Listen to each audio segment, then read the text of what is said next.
No Mitologia de hoje, eu vou contar a história do cavalo mais icônico da mitologia grega. O mito de Pégaso!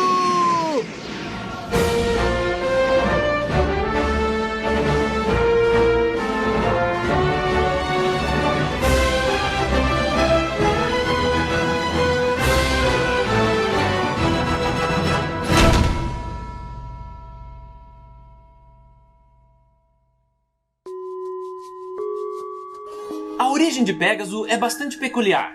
Ele é filho de Poseidon e Medusa. É esquisito, eu sei. E ele nasceu do corpo decapitado de sua mãe quando ela foi morta por Perseu. Na sequência, o potro alado saiu cambaleando da caverna e pouco tempo depois, desapareceu. Alguns anos se passam e a história nos leva ao reinado de Glauco, que governava a região de Corinto. E agora eu tenho que fazer uma pausa para contar uma curiosidade que eu sei que vocês vão gostar. Corinto é uma cidade grega do município de Corinto, na unidade regional de Coríntia, sendo a inspiração para o nome do time, Corinthians. Mas o fato interessante é que, além de ser conhecida pelos seus exímios atletas, essa cidade também era famosa pela sua luxúria e indecência, dando origem ao termo corintianizar, que significa viver de forma promíscua, sendo que naquela época, se você chamasse uma mulher de Coríntia, seria o equivalente a chamá-la de prostituta. E informações como essa vocês encontram até na Bíblia, obviamente no livro de Coríntios. Tendo dito isso, vamos continuar a história. Glauco e sua esposa tinham 2 filhos, sendo que um deles é o herói principal dessa história, Belerofonte. O nomezinho maldito. Com isso, a gente pode começar a trama principal. Esse jovem era um cara muito confiante, um guerreiro corajoso, aventureiro, que sempre se destacava em tudo que fazia, o que tornava ele um pouquinho arrogante até certo ponto. E, certo dia, ele entra numa briga feia com seu irmão. Só que o conflito acaba esquentando e ele acidentalmente acerta um golpe fatal no seu semelhante. Quando percebeu o que tinha acontecido, seu coração se encheu de culpa.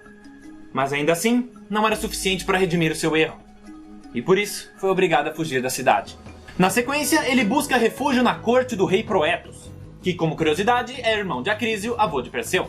Lá, se provando um homem capaz e confiável, ele acaba fazendo amizade com os membros da realeza, chegando até a ser perdoado pelo seu crime. Mas como treta nunca é demais, a esposa do rei, que era muito mais nova do que seu marido, e bem assanhada também, ficou encantada pelo Belerofonte. Então ela começa a dar em cima dele. Mas como o nosso herói era um homem honrado, ele recusa todas as investidas dela. E isso foi irritando a rainha, a ponto de que um dia ela ficou de saco cheio e mentiu pro rei dizendo que ele estava tentando dar uns pega nela. O rei fica chocado que um jovem que ele tratou como um filho seria capaz de fazer isso. Mas ele também não acreditou que sua esposa mentiria pra ele. E com isso, fica enfurecido e resolve matar Belerofonte. Mas tinha um problema. O rei havia aceitado o jovem como um convidado em sua casa, colocando ele sob a proteção da lei da hospitalidade, que diz que todo anfitrião que ferir seu convidado sofrerá a fúria dos deuses. Então, para resolver esse problema, ele decidiu incumbir o nosso herói com uma missão tão perigosa que nenhum simples mortal seria capaz de voltar vivo. Derrotar a Quimera, um leão feroz com uma cabeça de bode saindo de suas costas, cauda de serpente e capaz de cuspir uma rajada de fogo devastadora, sendo essa uma das terríveis criaturas geradas por Tifão. Eu já fiz um episódio sobre ele, tá na playlist. Aí, ao receber a missão, o jovem fica um pouco confuso, mas tendo sido tão bem acolhido pelo rei, ele se sente na obrigação de aceitar. Então, a primeira coisa que ele faz é ir num renomado vidente chamado Poliedus, que por sua vez diz que a única maneira de derrotar a Quimera seria com a ajuda do único cavalo alado existente, que muitos até duvidavam que realmente existisse. E apesar de nunca ter ouvido falar de tal criatura, o jovem sente que tem uma conexão com ela, algo que ia além de sua compreensão. Mas como o Belerofonte não tinha ideia de onde achar esse cavalo, ele pergunta ao vidente como ele poderia encontrá-lo. Só que, infelizmente, isso já ia além da capacidade de Poliedus. O máximo que ele pôde fazer foi aconselhar que o herói visitasse o templo de Atena e rezasse por uma orientação divina. Aí ele faz essa longa viagem até Atenas e passa o dia orando no santuário da deusa da sabedoria. Porém, suas preces não tiveram resposta. Então o jovem, que não ia desistir tão facilmente, continua suas súplicas durante a noite. E quando não teve mais forças para se manter, acabou adormecendo no templo. Mas, durante seu descanso, ele tem um sonho. E nele, uma voz divina surge em sua mente. Sábia, porém triste. E ela lhe conta que há anos vem protegendo essa criatura para que nenhum mal lhe acontecesse. Porém, recentemente, o cavalo alado se mostrava incomodado. Parecia buscar algo a mais. Como se alguém próximo a ele precisasse de ajuda. E foi aí que o nosso herói descobriu a verdade sobre o seu passado. Ele não era filho biológico de Glauco, e sim de um caso que a mãe dele teve com Poseidon, fazendo dele um semideus. Resumindo, a mãe dele deu uma corintianizada com o Zé do Mar e agora ele ia ter que montar o irmão dele. Olha que zona! Na manhã seguinte, o jovem escuta um barulho estranho. E quando abre seus olhos, ele vê, bebendo água na fonte, o magnífico cavalo alado de seus sonhos.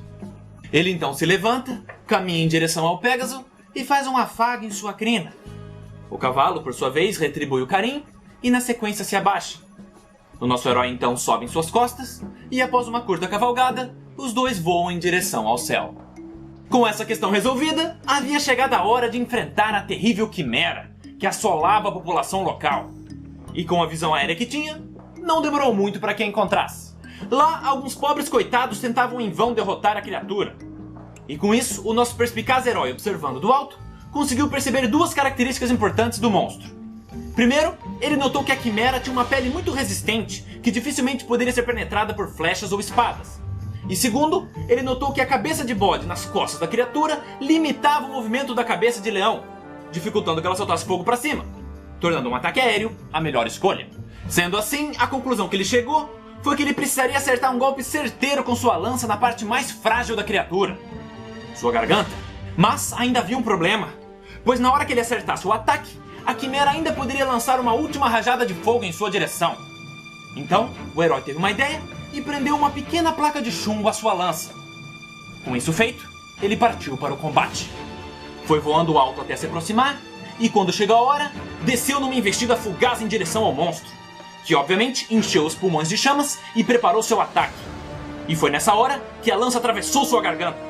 E assim como havia sido planejado, a placa de chumbo bloqueou a saída de ar e logo derreteu com o calor, impedindo que o fogo saísse e sufocando a criatura. Se fosse no Age of Mythology, seria mais ou menos isso aqui.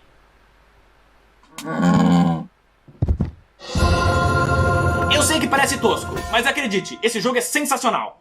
Mano, você consegue pôr 10 medusas enfrentando 20 minotauros. É maravilhoso.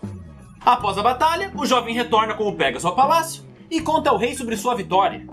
E ele, estupefato com tal proeza, mas ainda com sede de vingança, envia o herói em mais missões perigosas, incluindo até enfrentar um grupo de amazonas. Mas não adiantou nada, o Belo Horizonte venceu todos os desafios. E com isso, o rei percebe que ele não é um simples mortal e desiste do seu plano. Mas a história não acaba aqui, porque todos esses feitos heróicos, sendo os principais domar o Pégaso e derrotar a Quimera, foram deixando ele extremamente famoso. Ele basicamente se tornou uma lenda viva, invejado pelos homens, desejado pelas mulheres. O que obviamente acabou subindo a cabeça dele. Aí certo dia, no ápice de sua soberba, ele decide que o lugar dele não era entre os meros mortais, e sim ao lado dos deuses. Então, o jovem sobe em seu cavalo alado e começa a voar em direção ao Monte Olimpo. E, como já era de se esperar, isso não agradou nem um pouco o manda-chuva grego. Assim que Zeus viu o Belero Lero chegando, ele pegou um de seus raios e arremessou, atingindo o peito do jovem herói e fazendo com que ele caísse para sua morte. Com isso, a gente chega naquela antiga lição de moral. Quanto mais alto se voa, maior a queda. E também não seja um babaca, é sempre bom lembrar. E agora você deve estar se perguntando, o que aconteceu com o Pégaso? Bom, Zeus via esse cavalo alado como um ser nobre e majestoso. Mas, mesmo assim, ele não podia permitir que uma criatura capaz de trazer mortais ao Olimpo continuasse a existir. Então, ele o captura e na sequência o transforma em uma constelação, que hoje é conhecida por nós como a constelação de Pégaso! Cala a boca, ceia! Tá, pra encerrar, uma última curiosidade. O pai de Glauco, avô adotivo do Belerofonte, que por acaso viveu mais que o próprio neto, também é um personagem importantíssimo da mitologia grega, pelo fato de que ele era incrivelmente esperto, o cara mais safo que você pode imaginar. Na verdade, ele tinha lábia para convencer qualquer um, chegando ao ponto de ser conhecido como o homem que enganou a morte. Mas essa história eu conto no próximo Mitologia. Até mais! E aí pessoal, espero que vocês tenham gostado do vídeo. Pra quem quiser ver mais, a playlist do Mitologia tá na descrição. E se você quiser colaborar com o canal para que eu possa fazer mais vídeos como esse, você pode contribuir através do botão Seja Membro. Até a próxima!